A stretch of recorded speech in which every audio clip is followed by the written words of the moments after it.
नमस्कार दोस्तों, GS with GD के आज के वीडियो में हम चर्चा करेंगे भारत के संविधान के भाग के बारे में।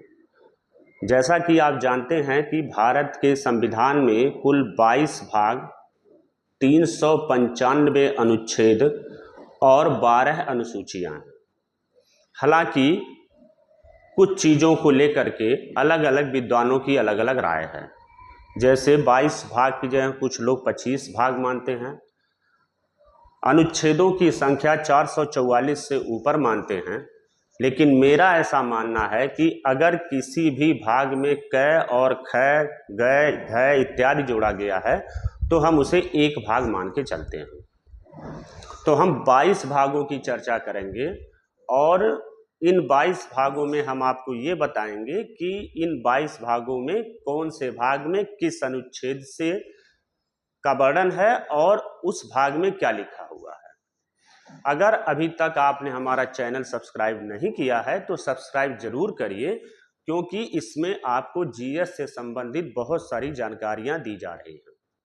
तो पहले भाग एक की चर्चा करते हैं। उससे पहले आप कागज कलम लेकर के चाहें तो इसे नोट कर सकते हैं।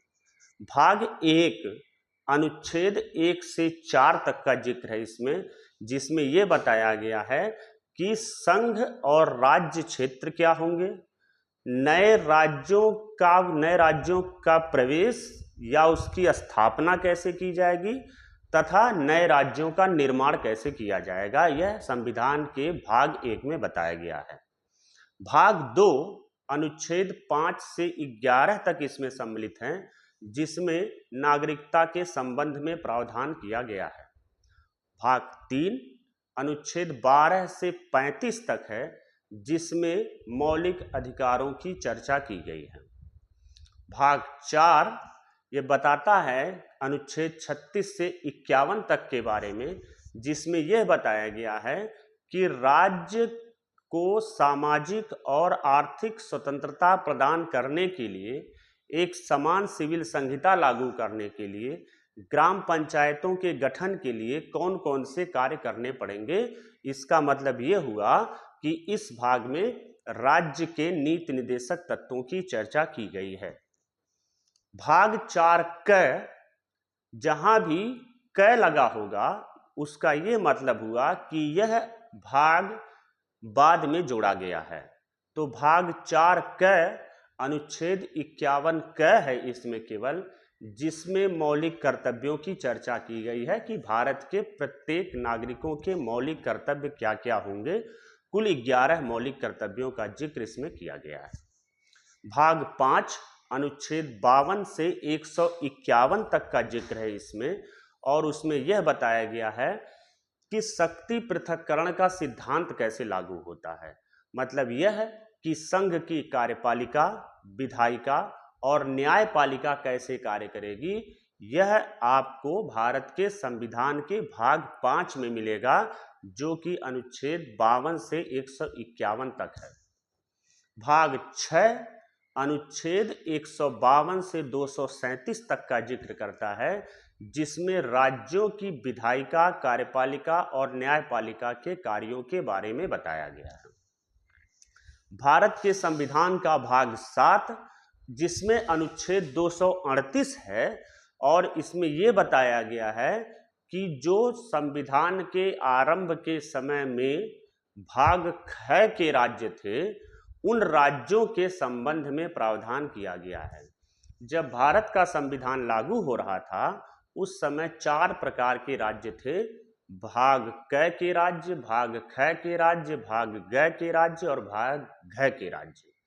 तो इसमें जो बताया गया है वह यह कहा गया है कि भाग ख के राज्यों के संबंध में प्रावधान किया गया है अनुच्छेद 238, भारत के संविधान का भाग 7।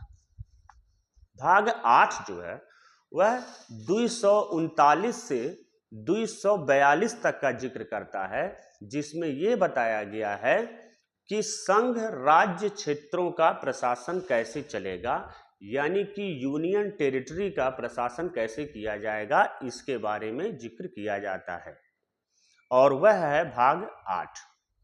भाग 9 में पहले केवल पंचायतों के संबंध में प्रावधान था, फिर इसके दो भाग किए गए।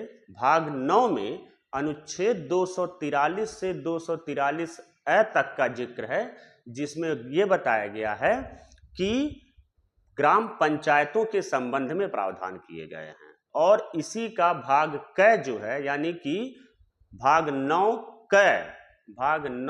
क में अनुच्छेद 238 से लेकर के अनुच्छेद 243 से लेकर के अनुच्छेद 243 या 6 तक का जिक्र है, जिसमें नगर पालिकाओं के संबंध में प्रावधान किया गया है। और आप ये जानते हैं कि इसे संविधान संशोधन करके लागू किया गया था।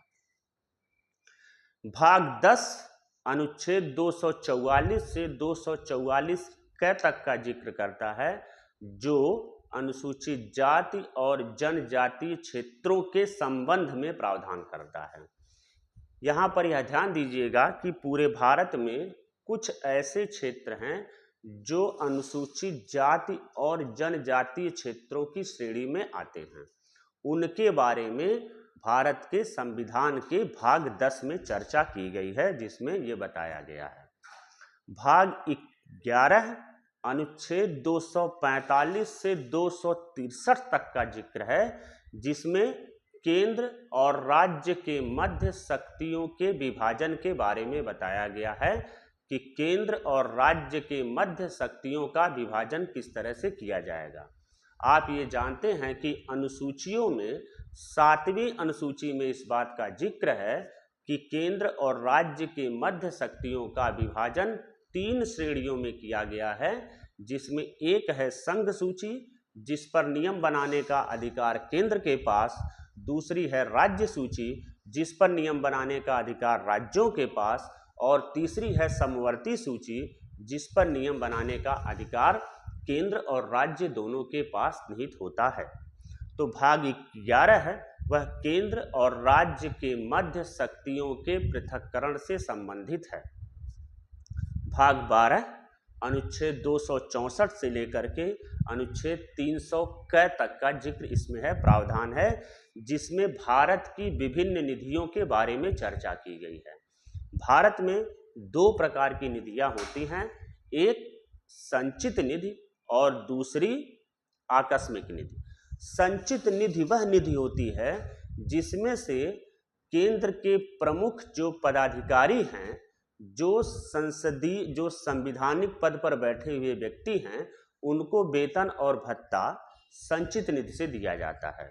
और आकस्मिक निधि का प्रयोग देश में आए हुए किसी भी विपत्ति काल में किया जाता है। तो भाग 12 में भारत की निधियों के बारे में चर्चा की गई है, जो कि 2 प्रकार की हैं। भाग 13 अनुच्छेद 301 से 307 तक का जिक्र है इसमें, जिसमें यह कहा गया है कि भारत के राज्य क्षेत्र के भीतर व्यापार, वाणिज्य और समागम कैसे किया जाएगा, इसका प्रावधान भाग 13 में किया गया है।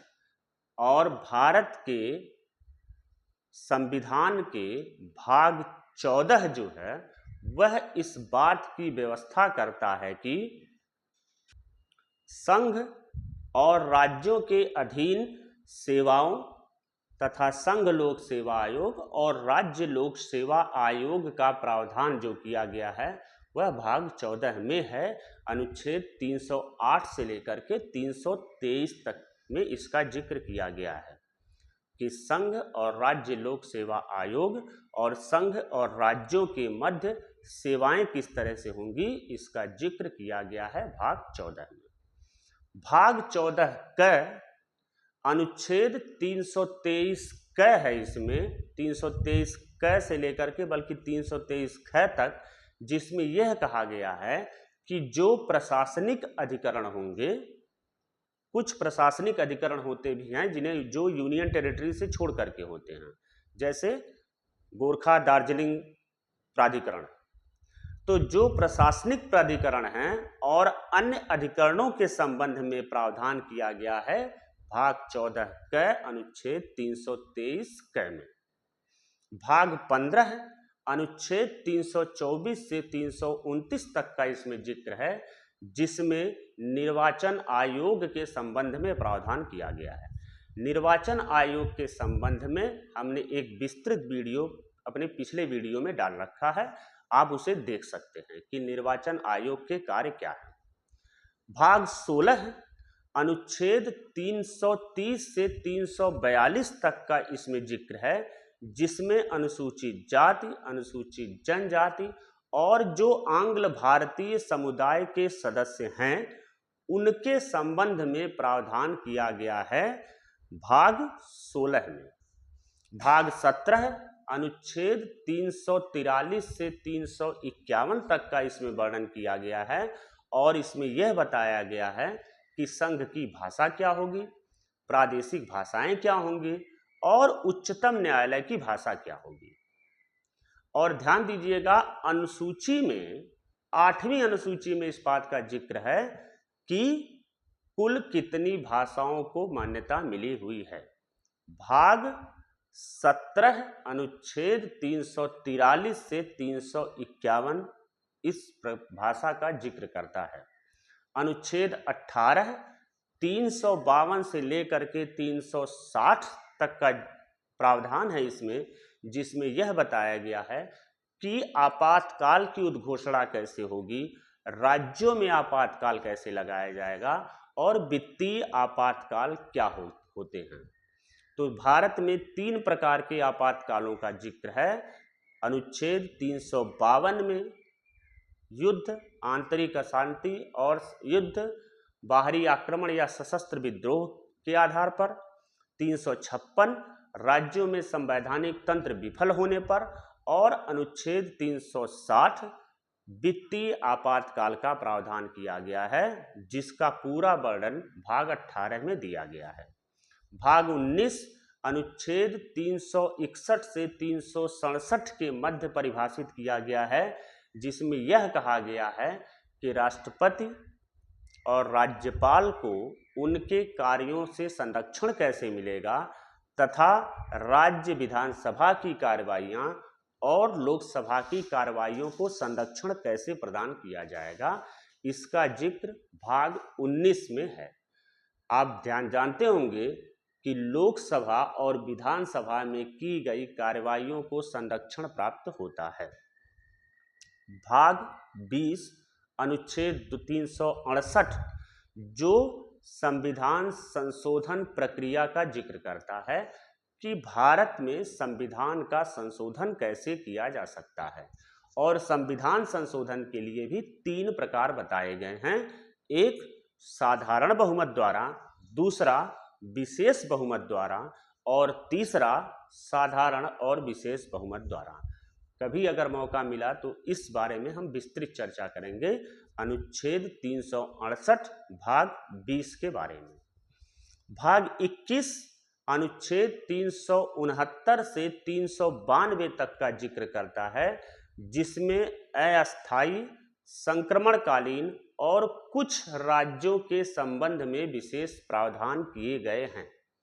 यह ध्यान दीजिएगा कि 369 से लेकर के 392 तक है और इसमें एक खास बात का जिक्र है कि यहाँ पर अस्थायी है, संक्रमणकालीन है तथा कुछ राज्यों के संबंध में विशेष प्रावधान किए गए हैं, जिसमें से अनुच्छेद 370 के अधीन पूर्व में जम्मू कश्मीर प्रशासित होता था।